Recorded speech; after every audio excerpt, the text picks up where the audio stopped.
针对奥斯汀在听证会上渲染中国威胁，中国外交部发言人赵立坚周四回应称，中国始终奉行防御性国防政策和积极防御的军事战略，美方应该做的是摒弃冷战思维和霸权执念，客观理性看待中国国防力量发展，停止炒作中国威胁论，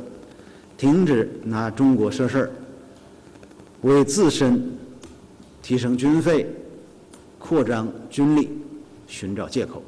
实际上，美国军方拿中国作为借口索要军费已经是老套路了。美军战略司令部司令理查德周三在出席听证会的时候表示，美国在面对中国和俄罗斯时的核威慑风险增加，妄称中国未来可能会利用核胁迫为自己谋利。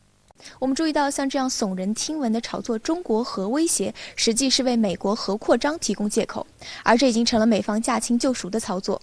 对此，外交部发言人赵立坚今日回应称，中国始终坚定奉行自卫防御的核战略，一直将核力量规模维持在国家安全所需的最低水平。美方官员应立即停止这种贼喊捉贼、嫁祸于人的把戏。这名官员在渲染了所谓的中俄核威胁后，再次呼吁美国发展新型低当量核武器。他为美国扩张军力摇旗呐喊的真实意图暴露无遗。地球人都知道，美国才是全球最大的核威胁来源。作为美军战略司令部司令，理查德上个月曾在国会闭门听证会上表示，中国战略核武库的惊人扩张对美国而言是快速升级的风险。3月，他还称自己非常担心中俄两国可能的在核武器上的合作。在理查德密集的恶意渲染中俄核威胁后，拜登政府近期提交的2023财年国防预算草案中，美国核武库维护和升级预算达到344亿美元，较上一财年的277亿美元大幅提升。分析指出，美方在坐拥全球最庞大核武库的基础上，耗费巨资推进核武现代化，还不断给核武器的使用松绑，由此带来的战略误判风险将是难以估量的。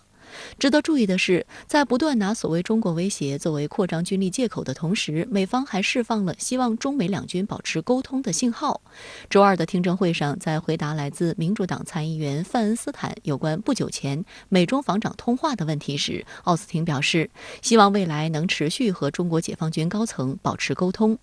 Well, Senator, this is the first of what I hope will be many conversations. But again, we both recognize the importance of dialogue and maintaining open channels, and